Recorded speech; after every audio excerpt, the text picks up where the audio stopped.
नमस्कार, दोपहर की नंबर 1 डिबेट में आपका स्वागत है। मैं हूं आपके साथ में हिमांशु दीक्षित। क्या वक्फ संशोधन बिल का विरोध करते मौलानाओं की नजर अब हिंदू मंदिरों के सोने पर है? सवाल उठ रहे हैं। क्या विदेशी आक्रांताओं की तरह मौलाना जी की नजर हिंदू मंदिरों के खजाने पर है? सवाल उठ रहे हैं। दरअसल वक्फ बिल के विरोध में मौलाना कल्वे जव्वाद हिंदू मंदिरों को लेकर एक बयान दिया। कल्वे जव्वाद ने कहा कि 5 लाख मंदिरों में हजारों टन सोना है, हजारों टन सोना, जिसे गरीबों में बांट दिया जाए तो गरीब धनवान हो जाएगा। मौलाना जी कह रहे हैं कि अगर यह सोना आरबीआई को दिया जाए तो देश की इकोनॉमी सुधर जाएगी। मौलाना कल्वे जव्वाद के बयान पर बीजेपी ने पलटवार किया और कहा कि कल्वे जव्वाद, गौरी, गजनबी और औरंगजेब की नजर हमेशा से हिंदू मंदिरों पर रही है। तो समाजवादी पार्टी मौलाना कल्वे जव्वाद के बयान के समर्थन में उतर आई। अब इस बीच वक्फ बिल को लेकर धमकी भी दी जा रही। आज इसी पर चर्चा करेंगे, लेकिन पहले एक रिपोर्ट आपके लिए।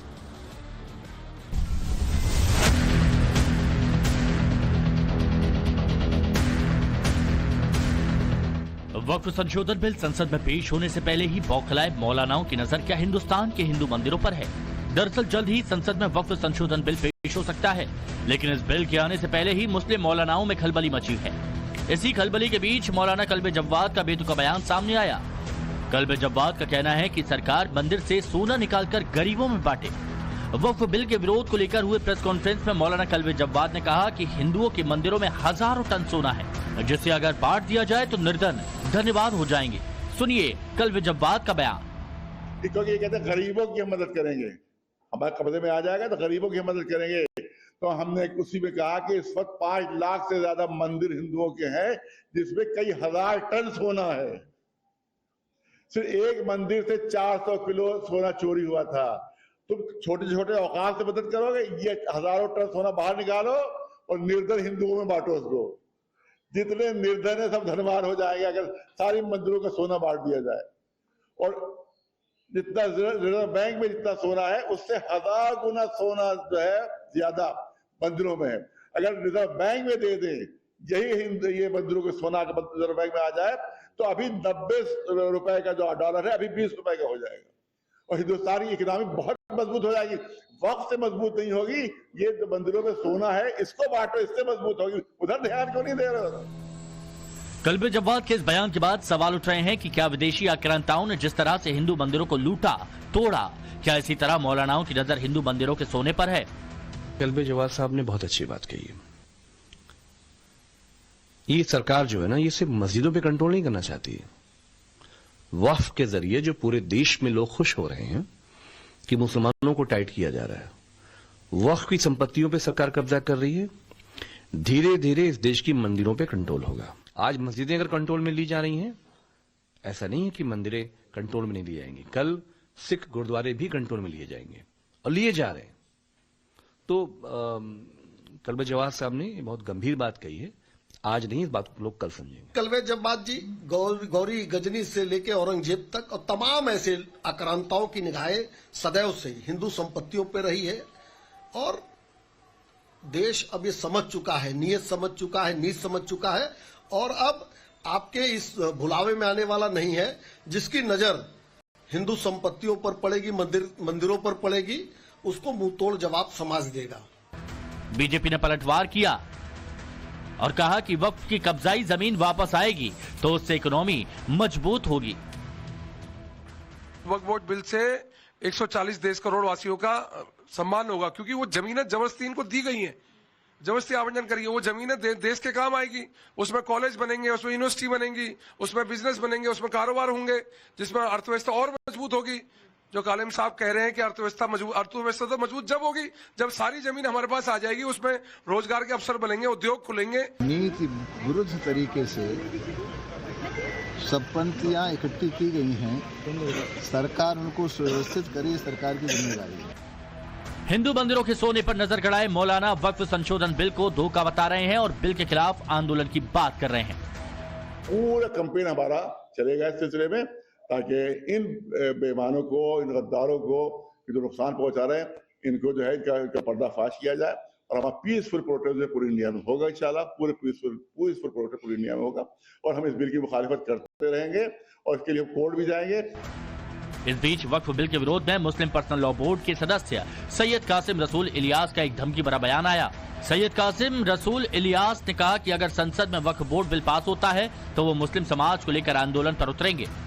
All India Muslim personal law board के ऐलान के बाद ऑल इंडिया इमाम एसोसिएशन के अध्यक्ष मौलाना साजिद रशीदी ने मुस्लिम पर्सनल लॉ बोर्ड और जमीयत पर निशाना साधा, तो समाजवादी पार्टी AIMPLB के बयान के समर्थन में आई। कि डेमोक्रेसी में प्रोटेक्ट सबका अधिकार है और उनको करना भी चाहिए, क्योंकि लगातार जिस तरीका का ये वक्फ बोर्ड का बिल बनाया गया, ड्राफ्ट किया गया है, वो वक्फी सारी जमीनों को छीनने का षड्यंत्र है। लगातार उन जमीनों पर नजर है बीजेपी के लोगों की, प्रशासन के माध्यम से छीनना चाहते हैं। और वक्फ बोर्ड के जो बिल आया था इंट्रोडक्शन के समय भी हम समाजवादियों ने इसका विरोध किया था और आगे भी विरोध करते रहेंगे। हम भी इस फेवर में है कि वक्फ बिल ना हो, हम भी इस फेवर में है कि वक्फ बिल ना आए। सरकार को चाहिए कि इसको डिले करे किसी भी तरह से, लेकिन ये चेतावनी देना कि हम शाहीन बाग बनाएंगे, हम ये करेंगे, फला करेंगे, तो मैं समझता हूं कि ये लोग सही में उसी चाल पर चल रहे हैं जिस चाल पर सरकार उस बिल को लाना चाहते। लोग चाहते हैं, ये लोग खुद चाहते हैं कि इस तरह की सिचुएशन बने कि झगड़े हों, क्योंकि झगड़े में इनको फायदा है, इनको चंदा मिलता है, झगड़े में इनको चंदा मिलता है। जमीयत उलमा हो, पर्सनल बोर्ड हो, इनको चंदा मिलता है झगड़ा जहां होता है। अब सवाल है क्या वक्फ की अंजीर गर्दी खत्म होगी, इसीलिए मौलाना बौखला गए। सवाल ये भी है कि वक्फ बिल के विरोध के नाम पर देश में फिर से शाहीन बाग बनाने की साजिश रची जा रही है। सवाल ये भी है कि अब मौलाना की नजर हिंदुओं के मंदिरों पर है। सबसे बड़ा सवाल तो ये, क्या मुगल आक्रांताओं की तरह हिंदू मंदिरों के खिलाफ साजिश रची जा रही है। Bureau report, times now of Bharat. तो लोगों की तरफ से जो सवाल उठाए जा रहे हैं वो हमने आपके सामने रखे। अब जो मेहमान हमारे साथ जुड़े हैं उनसे हम आपको मिलवाते हैं। हमारे साथ में इस चर्चा में जुड़े हुए हैं अवनिजेश अवस्थी जी, राजनीतिक विश्लेषक हैं। स्वामी चक्रपाणी महाराज हिंदू धर्मगुरु हमारे साथ में है। मौलाना साजिद रशीदी जी हमारे साथ में जुड़े हुए हैं, इस्लामिक स्कॉलर हैं। मुमताज आलम रिजवी साहब इस्लामिक स्कॉलर हमारे साथ में, और सैयद जवाद भाई हमारे साथ में राजनीतिक विश्लेषक जुड़े हुए हैं। आप सभी का बहुत बहुत स्वागत है। सवाल बहुत सारे उठे हैं, तो चाहता हूं अवनिजेश जी, सबसे पहले आज मैं आपसे बात करना चाहता हूं कि ये जो बयान आए हैं कि 5 लाख से अधिक मंदिर हैं और हजारों टन सोना है, बांट दिया जाए गरीबी दूर हो जाएगी, गरीब धनवान हो जाएंगे, हिंदू धनवान हो जाएंगे, ये बयान मन से दिया गया या फिर सरकास्टिकली, मतलब कहना क्या चाह रहे थे, क्या समझाना चाह रहे थे, आप क्या समझे? सरकास्टिक नहीं है, नजर है इनकी। बात यह है कि एक बात तो बड़ी साफ हो गई कि जो लोग कहते थे कि वहां से आए थे तो हिंदुस्तान ने तरक्की की, सोने की चिड़िया बनाया, यहाँ पर उसको GDP इतनी हो गई, तो ये बात समझ में आ जानी चाहिए कि जो मंदिरों में सोना है वो उन आक्रांताओं के आने से पहले से है और अब तक चल रहा है, पहली बात। दूसरी बात, जब आक्रांता लूटते थे तो कहते थे वो तो लुटेरे थे जी, वो तो लूटने का काम करते थे, उन पे क्यों आप कह रहे हो? और जो यहाँ रुक गए उनको ये कहा कि देखो वो कहीं लेके तो नहीं गए, यहीं पे रह गए। ये जो दोहरी जो स्थिति है ना उन आक्रांताओं को बचाने की, ये सबसे बड़ा जो एक बाधा है भारतवर्ष की गंगा जमनी तहजीब में। अगर हिंदुस्तान का मुसलमान अपने आप को औरंगजेब और बाबर से जोड़ता है तो गंगा जमनी तहजीब कभी नहीं बन सकती।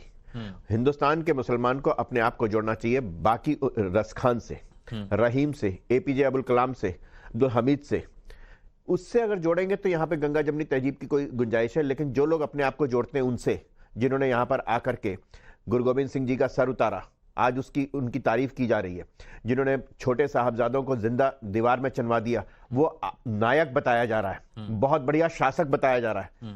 अगर वो बहुत बढ़िया शासक है तो ये मैं इनसे पूछूंगा कि फिर आज के शासक को क्या अच्छाई में क्या क्या करना चाहिए, ये बताते हैं। ठीक है, एक बार इनसे भी रिएक्शन ले लेता हूं स्वामी चक्रपाणी महाराज जी से। स्वामी चक्रपाणी महाराज, आपका क्या कहना है? हिंदू मंदिरों की बात की जा रही है और कहा जा रहा है 5 लाख से अधिक मंदिर, हजारों टन सोना RBI को दे दी जाए, अर्थव्यवस्था सुधर जाएगी।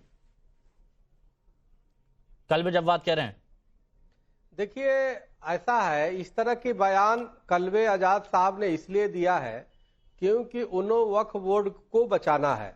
वो चाहते हैं, वो जानते हैं कि वक्फ बोर्ड जो भूमाफिया बन के इतनी प्रॉपर्टी जमीन कब्जा कर लिया देश में, अब उसके उल्टे दिन शुरू हो गए हैं। कभी भी आप नहीं देखेंगे कि कहीं त्रासदी आ रही है, कहीं कुछ ऐसी हो रही है घटनाएं, तो सार्वजनिक जीवन में वक्फ बोर्ड कभी भंडारा कराओ या किसी को दान करे या किसी को गरीबों को सहयोग करे, कभी आप नहीं देखे होंगे। तो इसलिए अब उसके उल्टे दिन शुरू हो गए हैं, उसके हिसाब किताब होने शुरू हो गए हैं। अब उसकी जमीन को गरीबों में स्वयं बांटी जाएगी या सरकार लेकर के उसके जनहित के कार्य होंगे। तो इसलिए उनका दिमाग, चूंकि देखिए जैसा अन्न वैसा मन, जैसे संगत वैसा ही उसकी सोच होती है। अब जो मुगलों का समर्थन करेगा, मुगलों के सोचेगा कि हम वो हमारे पूर्वज हैं, तो वो तो लुटेरी वाली बातें करेगा। वो तो चाहेगा ही कि मंदिर, अच्छा, जैसी संगत वैसी सोच, जैसा अन्न वैसा मन, संगत से सोच बनती है, ऐसा आप कह रहे हैं कि जो मुगलों को अपने पूर्वज मानते हैं, जो औरंगजेब, बाबर, हुमायूं, अकबर की बात करते हैं, तो उनकी नजर मंदिरों पर और सोने पर, ऐसा आप कह रहे हैं। ठीक है, लेकिन पूछ लेता हूं मुमताज आलम रिजवी साहब, संगत का असर है क्या ये? बिल्कुल। आप इसके पीछे क्या मानते हैं वजह? देखिए, ये झूठा प्रोपगंडा ये लोग कर रहे हैं। मौलाना कल्बे जवाद साहब ने जो बात कही है उसको समझने की कोशिश कीजिए। बताइए। उन्होंने कहा कि आप बार बार वक्फ बोर्ड की बात करते हो और 900 एकड़ और ये तमाम बातें। देखिए, बात ये है कि मस्जिद, कब्रिस्तान, दरगाह, खानकाहें, ये तमाम आप पूरे हिंदुस्तान में जोड़ लीजिए तो आपको मिलेगा कि कहीं कोई इजाफी जमीन नहीं। नंबर 1। नंबर 2 कि कह रहे साहब ये पहले लुटेरे थे। अब इन्हीं की बातों में ही कंट्रडिक्ट है। अगर लुटेरे थे तो मंदिरों में सोना कैसे बच गया? लूट के ले गए होते। फिर मुगल का एक सिक्का कोई ये दिखा दे कि ले जाए नंबर। अब आ जाइए आज के दौर के मौलाना कल्बे जवाद साहब ने जो कहा। मौलाना कल्बे जवाद साहब ने ये नहीं कहा कि मंदिरों से निकाल के मुझे दे दो। उन्होंने कहा हुकूमत और रिजर्व बैंक को दे दिया जाए। रिजर्व बैंक क्या मुसलमानों का है क्या? और मोदी सरकार क्या मुगलों की सरकार है क्या? नहीं, एक मिनट रुक जाइए, एक मिनट, मेरी बात तो पूरी एक एक करके बात करेंगे। बहुत अच्छा मेरी बात तो पूरी होने दीजिए। सभी लोग बहुत ज़हीन सोच के, बहुत अच्छी सोच के। झूठ मत फैलाइए। मैं क्या कह रहा हूँ, एक मिनट चक्रपाणी महाराज जी, आप तो बहुत अच्छे हैं। आप तो चांद पे संसद बना रहे हैं और तमाम हिंदू राज घोषित कर रहे हैं। रुक जाइए जरा से, अरे रुक जाइए। देखिए चक्रपाणी महाराज प्लीज देखिए, सब लोगों को अपनी बात रखने दीजिए, क्योंकि सभी लोग अपने अपने तर्क रखते हैं, अपनी अपनी सोच रखते हैं, और जब वो अपनी बात रखेंगे तो सोच विचार के ही रखेंगे, तो उनको बोलने दीजिए एक बार। चक्रपाणी जी रुक जाइए, बोलिए। देखिए, मैंने क्या कहा कि मेरा कोई लेना देना नहीं है पूर्व से। मैं तो आज के बादशाह से सवाल करता हूं कि ये तमाम झंझट छोड़ दीजिए। आज के जो लोग परेशान हैं उनकी परेशानी कैसी दूर होगी, वो आज के बादशाह को हल करना है। और जहां तक अभी यही चक्रपाणी महाराज जी कह रहे थे सनातन बोर्ड बनाइए, तो बनाइए ना। इतना शोर शराबा मचाया, कुंभ में भी आपने तमाम किया, सरकार क्यों नहीं बना रही? अच्छा, पॉइंट टू पॉइंट बात करेंगे, बहुत अच्छा लगेगा, बहुत अच्छा लगेगा। और सबसे पहले आपने एक सवाल उठाया रिजवी साहब, और वो सवाल था ब्रिजेश अवस्थी जी की बात पर। उन्होंने कहा कि अगर मुगल लूट के गए, तो आप तो बोल रहे थे कि मुगलों ने लूट लिया, तो फिर वो आप बोल रहे हैं कि खजाना पहले से यहाँ पर रखा हुआ है। एक बात, पहली बात तो बता दूं, जो चुनाव से पहले कांग्रेस और राहुल गांधी ने कहा था ना कि सारी संपत्ति लेकर के कोई इक्वली बांट देनी चाहिए, ये वास्तव में वो है कि मंदिरों से सोना लेकर के बांट दिया जाए। और अभी तो कहा किसी ने, मैंने देखा कि सोशल मीडिया में लिखा कि अगर इतना ले लिया जाएगा तो ये जो मंगलसूत्र छीनने की बात थी ना, आज वो दिल की बात जुबान पे आ गई है। आज वही बात जुबान पे आई है, बिल्कुल वास्तव में ये है सच्चाई। और भैया मैं अच्छा एक मिनट सुनिए रिजवी साहब, आप जब अपनी बात रख रहे थे उस दौरान स्वामी चक्रपाणी जी ने बीच में बोला, मैंने तुरंत शांत करा दिया। एक एक करके मैं सबकी बात सुनता हूं, बहुत अच्छा लगता है, क्योंकि यहां पर जितने भी लोग बैठे हैं ना, सब बहुत उम्दा हैं, बहुत शानदार है, इसलिए प्लीज। हाँ, एक बात बड़ी साफ से देख लीजिए हिमांशु, जिस तरीके का आज बयान आया, उस मानसिकता को आप पढ़ने की जरूरत है, उस मानसिकता को समझने की जरूरत है। यह ठीक वही मध्यकालीन मानसिकता है जिसमें बाहर के आक्रांताओं की नजर यहां के सोमनाथ मंदिर पर या बाकी मंदिरों पर थी। हजारों टन। और मैं ये खुद अपने आप नहीं कह रहा हूं, आप उस समय के इतिहास के स्रोतों को देखेंगे तो, और बाद के देखेंगे तो वहां कहेंगे इतने गधों और खच्चरों को लेकर के लाद करके यहां से सोना ले जाया गया। ये सब कुछ डॉक्यूमेंटेड है, चाहे वो नादिर शाह हो, चाहे अहमद शाह अब्दाली हो, चाहे चंगेज खां हो, चाहे कोई और हो। ठीक है ना।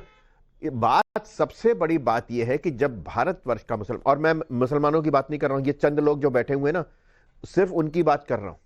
भारत का आम मुसलमान भारत से वो जो प्यार और स्नेह और मोहब्बत करता है ना, वो बेपनाह है।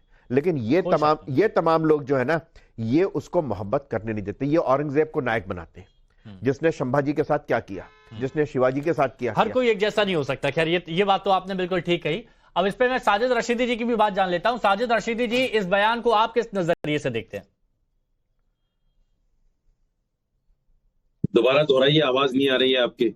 रशीदी साहब, मेरा सवाल यह है, कलवे जब्बाद की तरफ से जो कलवे जब्बाद साहब ने जो बयान दिया, तो क्या आपको यह बयान जायज लगता है, या फिर आपको लगता है कि वो कहना कुछ और चाह रहे थे, निशाना कहीं और साध रहे थे? नहीं, देखिए, वक्फ बिल को बचाने के लिए अगर हम हिंदू मंदिरों के सोने की बात करेंगे तो ये तो मैं समझता हूं बेतुकी सी बात है। हिंदू मंदिरों में जो सोना है, सरकार का तो नियंत्रण है हिंदू मंदिरों पर। जो बड़े बड़े मंदिर हैं सारे सरकार के पास हैं, उनकी देखरेख, उनका सब कुछ जो है सरकारी तो करती है। दूसरे ये है कि वक्फ बिल को बचाने के लिए जिस तरह के बयानात आ रहे हैं, और जिस तरह का, मैं पूछता हूँ, मुमताज भाई बैठे हैं यहाँ पे, 13 तारीख में छोटी होली है और इन्होंने धरना प्रदर्शन का जंतर मंतर पर रख दिया। ये काम जो है, अगर इनकी नीयत सही थी कि भाई वक्फ बिल को बचाने के लिए हम धरना करेंगे जंतर मंतर पर, तो ये 15-16 में भी हो सकता था, ये 20 में भी हो सकता था। जानबूझकर त्योहार पर इस तरह से मुसलमानों को बाहर निकालना, क्या इनकी नीयत में खोट नहीं है? खुद बैठे हुए देवबंद के अंदर कह रहे हैं कि हम तो एहतिकाम में बैठे हुए हैं। एक तंजीम है जमीयत उलमाए हिंद, उसके 2 सदर हैं, महमूद मदनी साहब, अरशद मदनी साहब, दोनों के दोनों बैठे हुए हैं देवबंद में, और दोनों लोगों से कह रहे हैं कि निकलो बाहर, जंतर मंतर पहुंचो, जंतर मंतर पहुंचो। अरे भाई, आपको अकल के नाखून लेने चाहिए। कुछ लोग पहले से घात लगाए बैठे हैं, तैयारी में बैठे हैं, दोनों तरफ है इस तरह के लोग कि भाई झगड़ा हो, किसी तरह से कोई सामने आए, हम उस पर रंग फेंके, बात बने। तो आप क्यों मौका दे रहे हैं उनको? भाई, जवाब भाई, बस 1 मिनट और रुकिएगा, जवाब ले लेता हूं, प्लीज बताइए रिजवी साहब। देखिए, मौलाना साजिद रशीदी साहब को शायद पूरी बात नहीं पता, मैं बता देता हूं। पहले all India Muslim personal law board 10 मार्च को ही वहां पे धरना प्रदर्शन करने के लिए एप्लीकेशन दी थी, लेकिन दिल्ली पुलिस ने ये कहा कि कभी भी धरना प्रदर्शन, एक मिनट, कभी भी धरना प्रदर्शन के लिए 10 दिन पहले एप्लीकेशन दी जाती है। लिहाजा आप 13 को करिए, 10 को हम नहीं देंगे। 13 तारीख को दिल्ली पुलिस ने इजाजत दी, नंबर 1। नंबर 2, छोटी होली हम मानते हैं, रात में होलिका जलेगी, दिन में धरना होगा, लेकिन उस दिन पार्लियामेंट भी चल रही है। आप पार्लियामेंट को एक्सटेंड करा दीजिए, आप पार्लियामेंट को बढ़वा दीजिए, पार्लियामेंट उस दिन बंद करा दीजिए, धरना भी। फिर लॉ एंड ऑर्डर की जिम्मेदारी पुलिस की, पुलिस ने इजाजत दी है, क्यों दी है? पुलिस ने इजाजत मना कर देती कि 15 को करिएगा। मुमताज भाई सुनिए, आप इतने अच्छे जर्नलिस्ट हैं, आप सब चीजों पे नजर रखते हैं। मैं नहीं समझ रहा हूँ किस तरह आप जो है पर्सनल लॉ बोर्ड के पीछे पड़ गए, मैं पीछे हो गए। मैं ये कह रहा हूँ, अगर दिल्ली पुलिस ने कहा था कि भाई 13 को ले लो, तो इनको बोलना चाहिए था कि भाई ये 15 हमें 14 के बाद दे दो, क्योंकि त्योहार है, होली है, कोई इस तरह की घटना ना हो जाए, मुसलमानों के साथ कोई मामला ना बन जाए। आपको पता है क्या हो रहा है देश में, क्या हालात है? मतलब यही रशीदी साहब वो बात कहना चाह रहे हैं कि कुछ लोग अपनी आराम वाली जगह पर बैठे और बाकी मुसलमानों से बोल रहे हैं कि चलिए भैया आप आगे चले जाइए। मतलब ये भी आप समझिए कि क्या कहना चाह रहे हैं। और उन्होंने स्पष्ट कहा कि अगर आप वक्फ का विरोध कर रहे हैं, वक्फ बिल का, तो देखिए उसका विरोध साजिद रशीदी जी भी कर रहे हैं, लेकिन उन्होंने कहा कि विरोध करते करते आप हिंदू मंदिरों पर पहुंच जाएंगे तो ये गलत है। सैयद जव्वाद भाई, आपका नजरिया क्या, ये गलत है कि नहीं है जो बयान था? जी, बहुत बहुत धन्यवाद आपका हिमांशु भाई, आपको और आपके सभी दर्शकों को मेरा जय हिंद, जय संविधान। देखिए, वक्फ बोर्ड को लेकर के मैंने कई मौजू पे कह रखा है कि वक्फ बोर्ड भारत सरकार अपने, और खास तौर पे आदरणीय नरेंद्र मोदी जी की सरकार, वक्फ बोर्ड के बहाने अपने चंद उद्योगपति मित्रों को बचाने की कोशिश कर रही है। और ये जो वक्फ की संपत्ति है, इसको लेकर के या इसके अंदर जो अपने लोग बैठाने की कोशिश कर रही है, वो अपने चंद उद्योगपति मित्रों को फायदा पहुंचाने।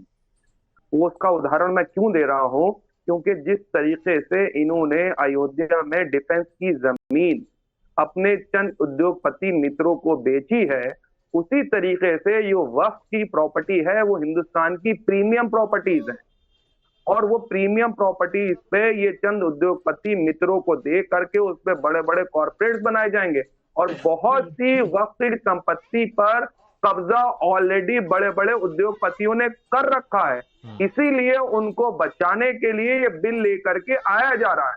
चाहे आप मुंबई के अंदर देख लीजिए, बड़े उद्योगपति साहब का घर जो है वो वक्फ की संपत्ति पे है और कोर्ट में केस चल रहा है उसके ऊपर। ये मेरी बात नहीं, आप बताइएगा। मेरा सवाल ये था कि वक्फ बिल का आप विरोध कर रहे हैं, आप कीजिए, आपके जो तथ्य आप सामने रखिए, लेकिन उसके सहारे निशाना आपका कहां हिंदू मंदिरों पर और उसके खजानों पर जो आप ये बात कर रहे हैं, वो सही मान रहे हैं कि नहीं? देखिए, कल्बे जव्वाद साहब ने एक सजेशन दिया है कि आदरणीय प्रधानमंत्री जी गरीबी हटाने की बात कर रहे हैं, देश में भुखमरी हटाने की बात कर रहे हैं, आप आजाद मुल्क में रहते हैं, उनका एक सजेशन है ये। उन्होंने तो ये नहीं कहा कि हम हमला कर लेंगे और कर लेंगे, उन्होंने भारत सरकार के बारे में सजेशन तो ये भी हो सकता है। नहीं कह रहे हैं कि उन्होंने ये शुक्र है उन्होंने ये नहीं कहा कि हमला कर देंगे, चोरी कर लेंगे, डकैती डाल देंगे। बताइए ये तो हाल है हिंदुस्तान के इस जवाब साहब का, ये हाल है कि देखो शुक्र करो, आपके ऊपर एहसान किया कि उन्होंने कहा कि हम डकैती डाल के नहीं ले लेंगे। अभी तो वो सिर्फ एडवाइस दे रहे हैं भैया कि वहां से निकाल। ये है हालत, ये है मानसिकता इन लोगों की, ये मानसिकता। हाँ ठीक है, 10 सेकंड देखिए, उन्होंने कितना अच्छा भारत सरकार को एक सजेशन दिया है। भारत के अंदर दलितों के ऊपर, ओबीसी के ऊपर, माइनॉरिटीज के ऊपर तो चलिए आप करते रहते हैं, लेकिन देश को गरीबी से लड़ना है, भूखमरी से लड़ना है। हंगर इंडेक्स में भारत का कौन सा स्थान है, बात कर लीजिए आप आकर के।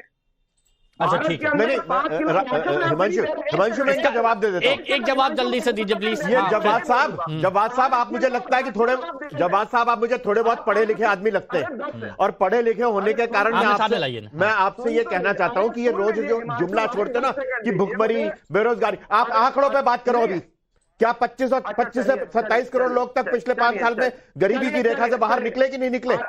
जिस आधार पर अब तक गरीबी परिभाषित की जाती थी, उन्हीं आंकड़ों के आधार पर। जवाब साहब ये छोड़ो, आप आप कोई कालाहांडी की खबर आती है जहां भुखमरी से व्यक्ति मर रहा है? कोई आती है? नहीं आती। रजवी साहब रुकिए, अभी सैयद जवाद और अवनीश अवस्थी जी हैं, इनकी बात हो जाने दीजिए।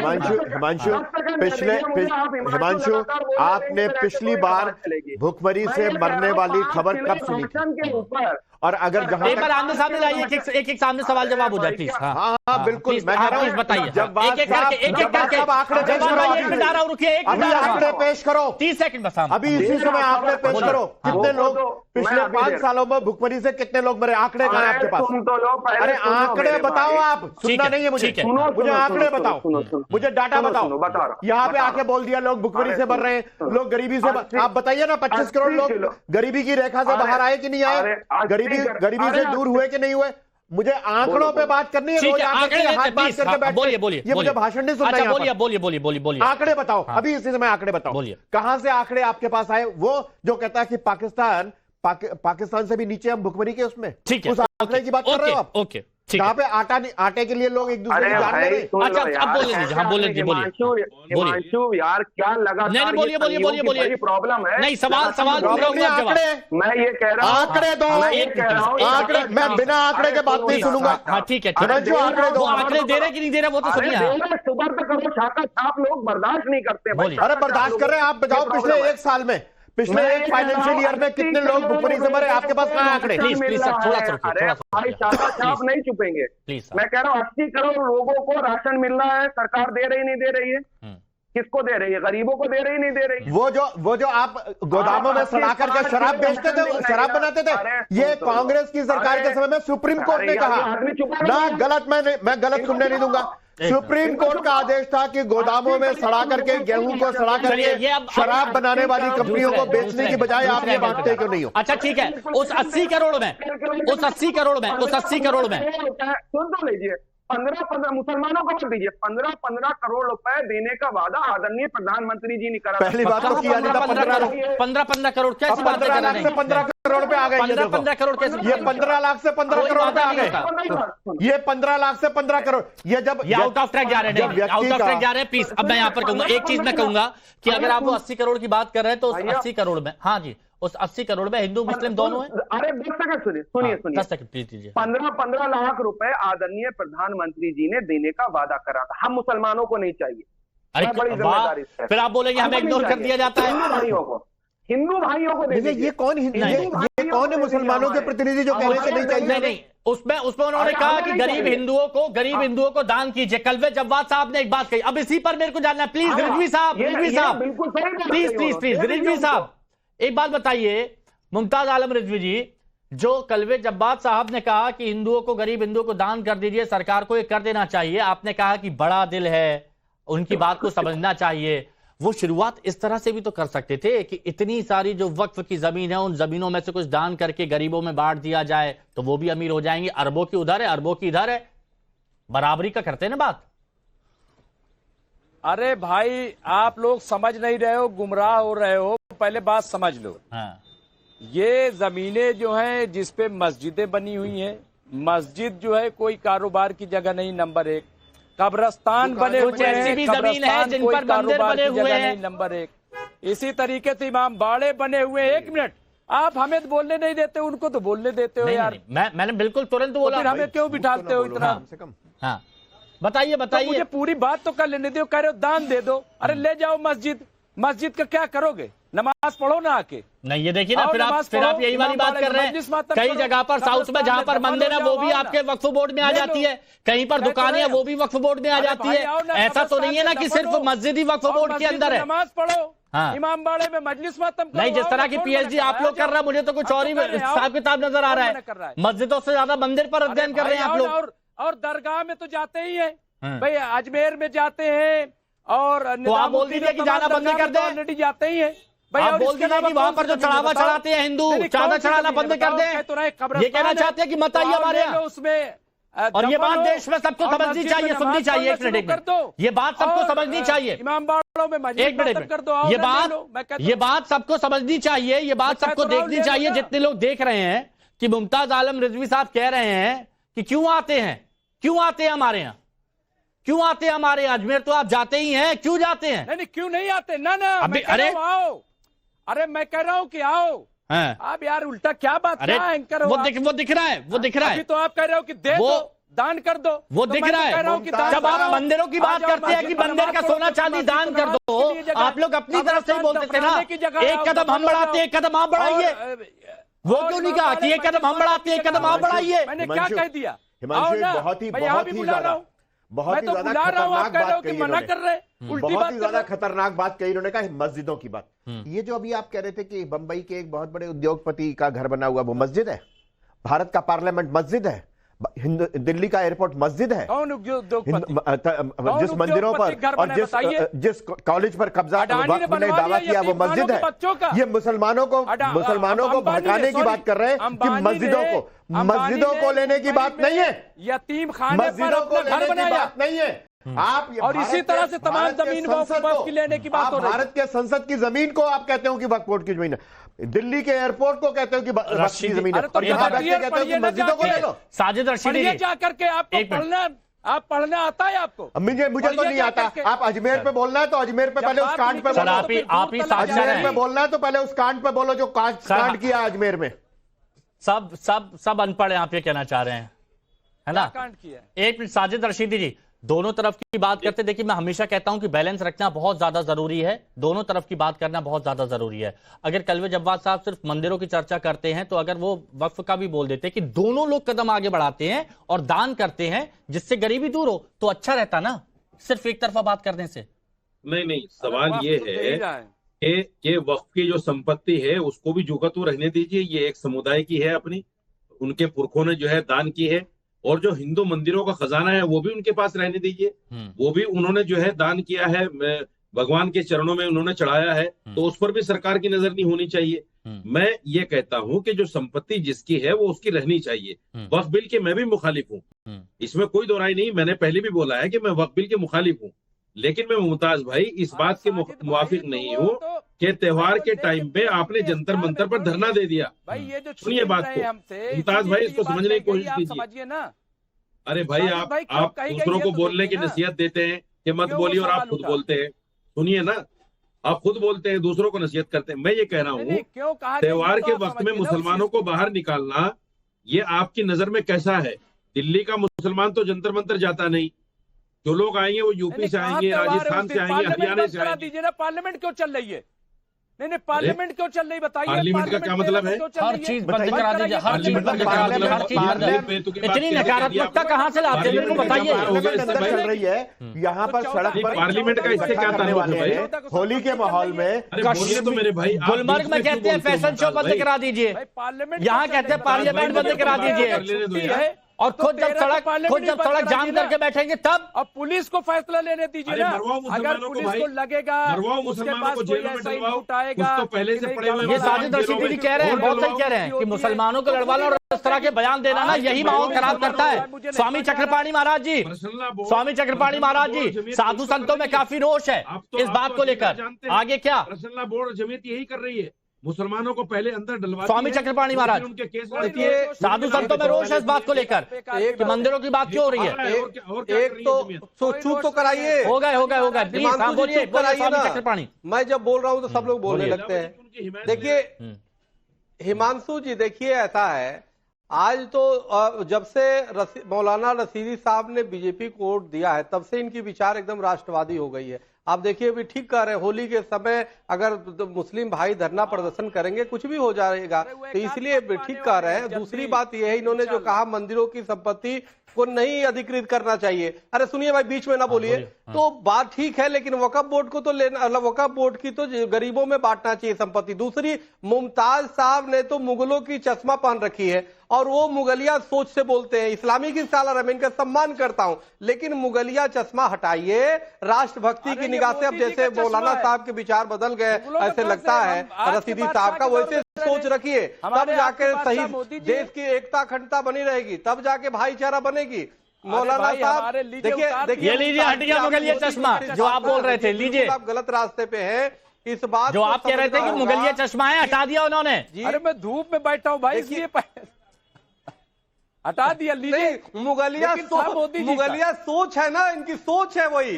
सवाल इस चश्मा हटाने से नहीं होता, ये तो भेद कुछ भी बदल दो तो उससे कुछ नहीं होता, काल निमित्त बनिए। लेकिन मुगलिया सोच जो है ना, ये सोच वाली दृष्टि हटानी पड़ेगी। 20 सेकंड में अवस्थी जी, इस तरह के बयान क्या होते हैं? इस तरह सब, जैसे साजिद रशीदी जी प्यार मोहब्बत की बात करते हैं, साजिद रशीदी जी प्यार मोहब्बत की बात करते हैं, कल जब बात क्यों नहीं कर सकते? हिमांशु एक बड़ी साफ सी बात है, साजिद रशीदी ने कहा कि मैं वक्फ बिल का विरोध करता हूं, लेकिन उन आम मुसलमान जो बेचारे बढ़ाई का काम करते हैं, पंक्चर लगाते हैं, उनको जंतर मंतर पे बैठा करके उनको पुलिस के हवाले करना और फिर उनके नाम पे चंदा करना कि हम आपका केस लड़ रहे हैं, ये है असली।